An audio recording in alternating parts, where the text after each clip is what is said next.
Hello friends, नमस्कार। Genius 40 की online platform पे आपका बहुत बहुत स्वागत, अभिनंदन और इस्तकबाल। मित्रों, इतिहास सब्जेक्ट के अंतर्गत आज का हमारा वीडियो शिशुनाग वंश से संबंधित है, क्योंकि मित्रों हम लोग प्राचीन इतिहास पढ़ रहे हैं, एशियंट हिस्ट्री, जिसके अंतर्गत पिछला अभी चैप्टर हमने आपको हर्यक वंश पढ़ाकर समाप्त किया। आज का जो वंश है वो शिशुनाग वंश है। मित्रों, चैप्टर का नाम डालिए शिशुनाग वंश। शिशुनाग वंश का संस्थापक है कौन है? शिशुनाग। कौन है? शिशुनाग।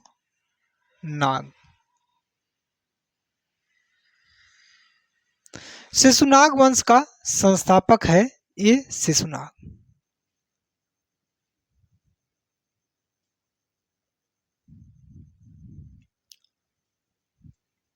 शिशुनाग वंश का संस्थापक शिशुनाग। और इसके कार्यकाल की बात करें मित्रों, इसने मगध पर कितना शासन किया? तो कुल 18 वर्षों तक शासन किया। कार्यकाल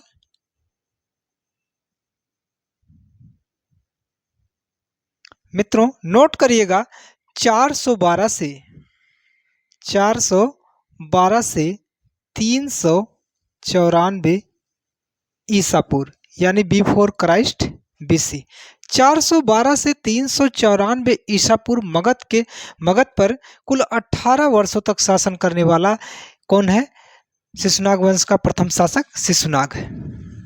ठीक है, कुल 18 वर्षों तक शासन किया। कुल कितने? कुल 18 वर्षों तक शासन किया। ठीक है, नेक्स्ट बात देखिए, किस प्रकार से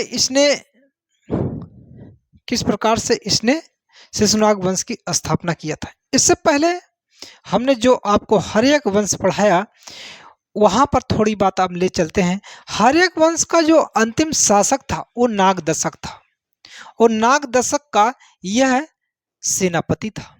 और इसने क्या किया? नागदशक की हत्या कर दिया और मगध पर एक नए राजवंश शिशुनाग वंश की स्थापना किया। ठीक है, इसने हर्यक वंश के, नोट करिएगा मित्रों, हर्यक वंश के अंतिम शासक यानी लास्ट एम्परर, अंतिम शासक नागदशक की हत्या किया था। नागदशक की हत्या करके क्या किया? हत्या कर दिया था। और मगध पर कौन सा? शिशुनाग वंश की स्थापना किया। और नागदशक का ये जो शिशुनाग क्या था, अगर यूं बात करें, संबंध की चर्चा करें मित्रों, तो शिशुनाग क्या था? ये आपका सेनापति। ठीक है, शाही सेना का यह सेनापति था और इसने आसानी से हत्या कर दिया। नागदशक की हत्या करके शिशुनाग वंश की स्थापना किया। नेक्स्ट बात, अगर इसके विषय में अगर आपसे ये पूछा जाए कि इसका इतिहास क्या कहता है, ये किसका पुत्र था, तो इसमें एक बात निकल के आती है कि महावंश के अनुसार, बुद्धिज्म का महावंश के अनुसार शिशुनाग लिच्छवी के राजा के वेश्या की पत्नी से उत्पन्न पुत्र था।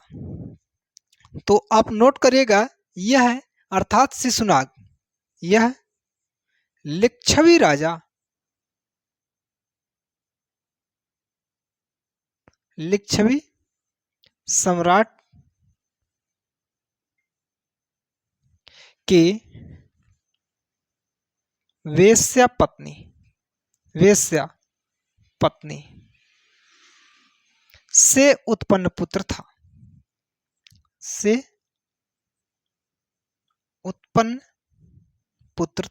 ठीक है मित्रों, आसानी से क्लास चलते रहे, पुत्र था। ठीक है मित्रों, इसने अपनी राजधानी पाटलिपुत्र से हटाकर या आप यूं कहें राजगीर, उसके बगल में लगता था कई सम्राट का राजगीर, इससे पहले राजधानी राजगीर भी थी, राजगृह, वहां से हटाकर इसने अपनी राजधानी वैशाली बनाया।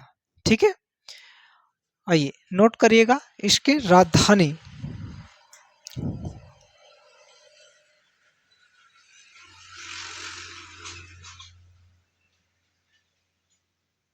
राजधानी से यदि प्रश्न पूछे तो इसने अपनी राजधानी वैशाली बनाया, वैशाली बनाया। ठीक है। नेक्स्ट मित्रों, इसका उत्तराधिकारी कौन था? कालाशोक था। काकवड़ इसका उत्तराधिकारी, उत्तराधिकारी कालाशोक कौन है मित्रों? कालाशोक।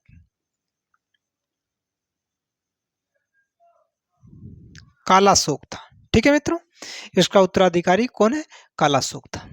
नेक्स्ट बात, अगर सीमा विस्तार के बारे में चर्चा किया जाए, किसने कौन सी नीति अपनाई, तो युद्ध की नीति इसने अपनाई और इसने अवंती तथा वत्सराज पर पूर्णतः अधिकार कर लिया था, जिसके बारे में पिछले वीडियो में हमने चर्चा किया था। इसने, नोट करिएगा, इसने का तात्पर्य शिशुनाग ने अवंती तथा वत्सराज पर अधिकार करके उसे मगध का हिस्सा बनाया। ठीक है, नोट करिएगा स्टार लगा के, इसने अवंती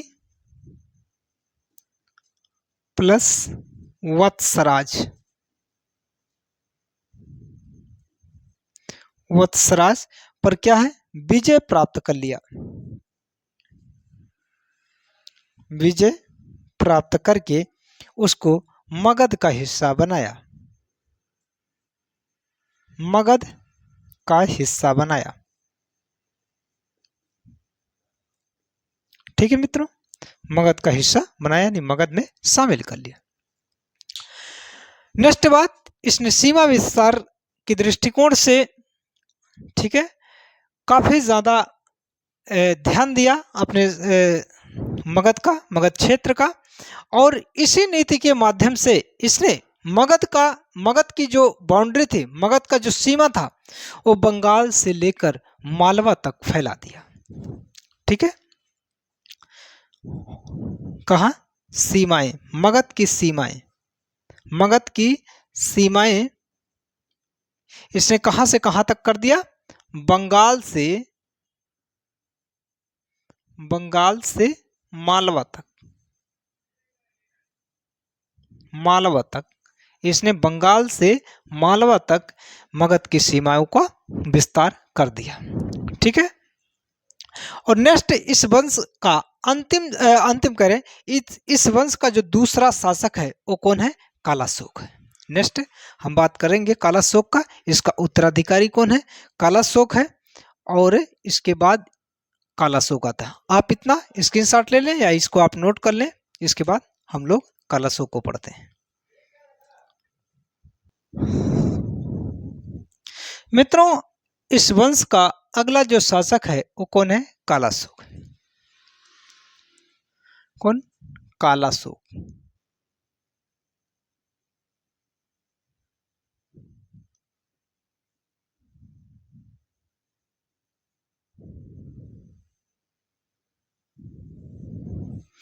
कालाशोक।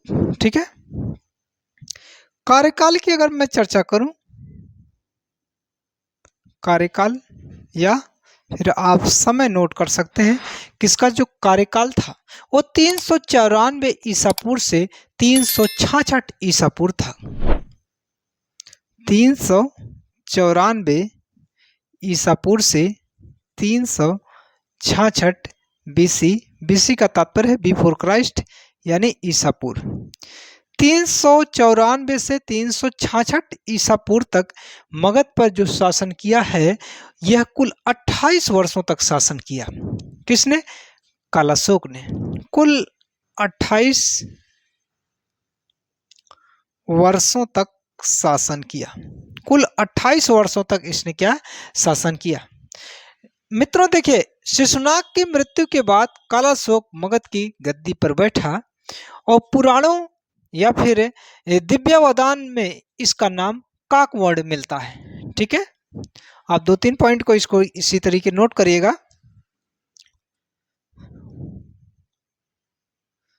शिशु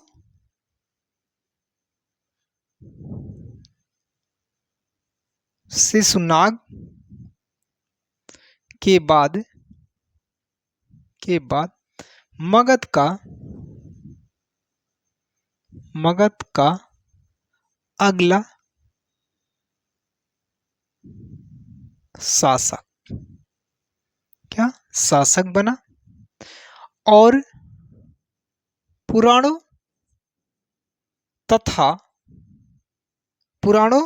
तथा दिव्यवदान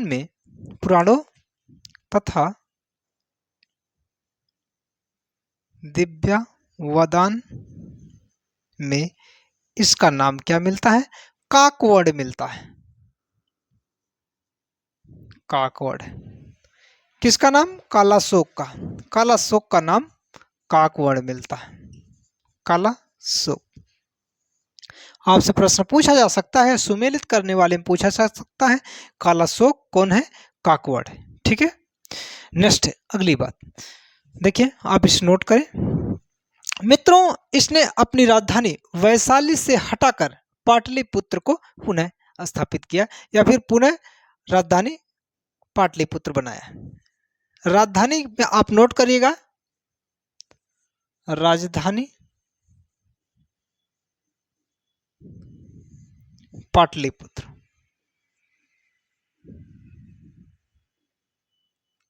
ठीक है,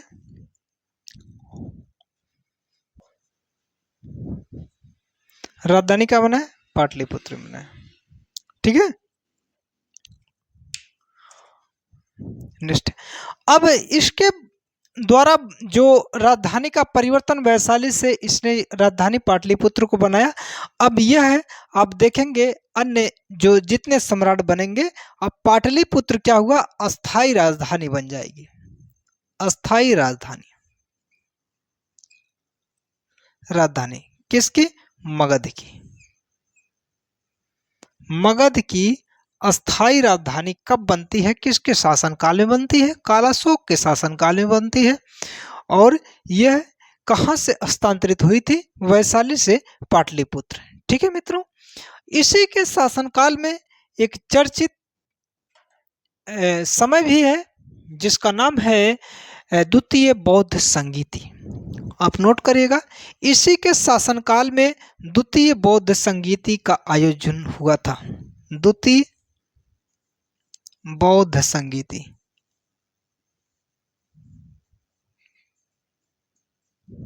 द्वितीय बौद्ध संगीति का आयोजन इसी के शासनकाल में हुआ था, जिसका समय है मित्रों 383 ईसा पूर्व।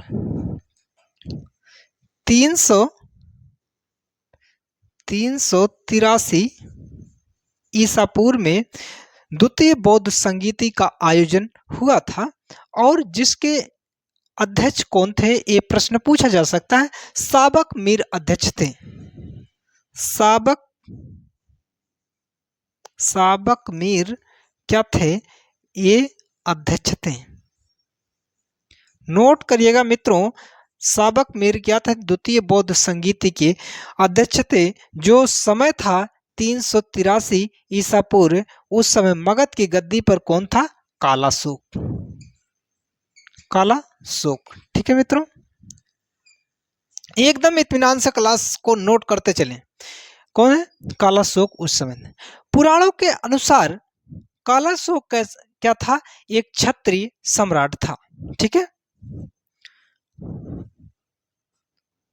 पुराणों के अनुसार यह एक क्षत्रिय सम्राट था, परंतु कुछ इतिहासकारों द्वारा इसे ब्राह्मण वंश का संस्थापक भी कहा जाता है। ब्राह्मण वंश का संस्थापक भी कहा जाता है। ठीक है, कुछ इतिहासकारों द्वारा। नेक्स्ट, शिशुनाग वंश का अंतिम सम्राट या इसका उत्तराधिकारी आप कह सकते हैं कि कालाशोक का उत्तराधिकारी कौन था? नंदीवर्धन था। कौन था? नंदीवर्धन। उत्तराधिकारी कौन था? नंदीवर्धन। नंदीवर्धन, ठीक है। और नंदीवर्धन शिशुनाग वंश का अंतिम सम्राट कौन था? अंतिम सम्राट बना। अंतिम सम्राट कौन है? ये नंदीवर्धन, ठीक है मित्रों। क्योंकि महापद्मानंद ने 344 बीसी में इसकी हत्या कर दिया था, ठीक है। अगर इसका कार्यकाल आपसे पूछा जाएगा तो 366 ईसा पूर्व से 344 ईसा पूर्व है, ठीक है। नंदीवर्धन का कार्यकाल 366 बीसी से 344 बीसी तक, ठीक है। इसकी हत्या महापद्मानंद ने किया था। महापद्मानंद। इतिहासकारों द्वारा यह कहा गया है कि महापद्मानंद एक शूद्र शासक था।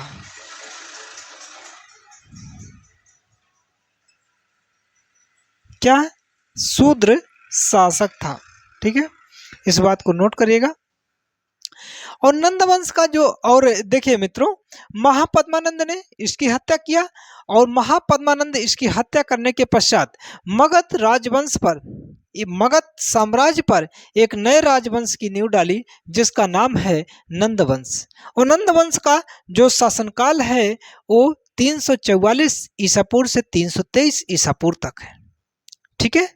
अब जो अगली टॉपिक होगी हमारी वो नंदवंश से संबंधित रहेगा। एक बार पुनः ध्यान दीजिएगा, अभी मैंने आपको क्या पढ़ाया? शिशुनाग वंश। शिशुनाग वंश पे कुल 3 शासकों ने राज्य किया। 3 शासकों ने राज्य किया।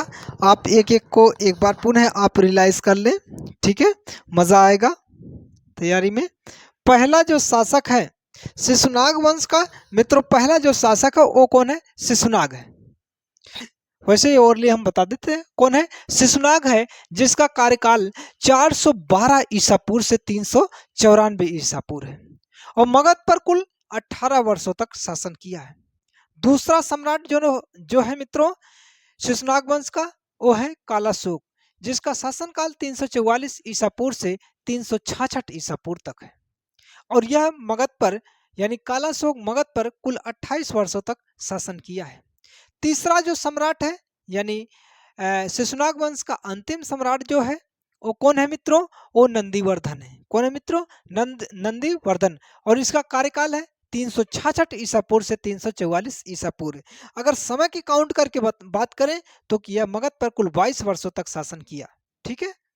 नेक्स्ट, अब हम अगली वीडियो में, दूसरे वीडियो में हम महापद्मानंद के द्वारा जो नंद वंश की स्थापना, जिसका शासन काल है, जिसका समय है 344 ईसा पूर्व से 323 ईसा पूर्व तक, और 323 ईसा पूर्व के बाद हम लोग मौर्य वंश पढ़ेंगे, ठीक है। तो एक एक चैप्टर इस तरीके से चलता रहेगा। और मित्रों आज के वीडियो में बस इतना ही। यदि वीडियो आपको पसंद आई तो वीडियो को आप एक लाइक, शेयर और कमेंट करें। और अभी तक यदि हमारे चैनल को आप सब्सक्राइब नहीं किए तो हमारे चैनल जीनियस 40 को जरूर सब्सक्राइब करें। मिलते हैं कल एक दूसरी वीडियो में, तब तक के लिए धन्यवाद, नमस्कार, जय हिंद।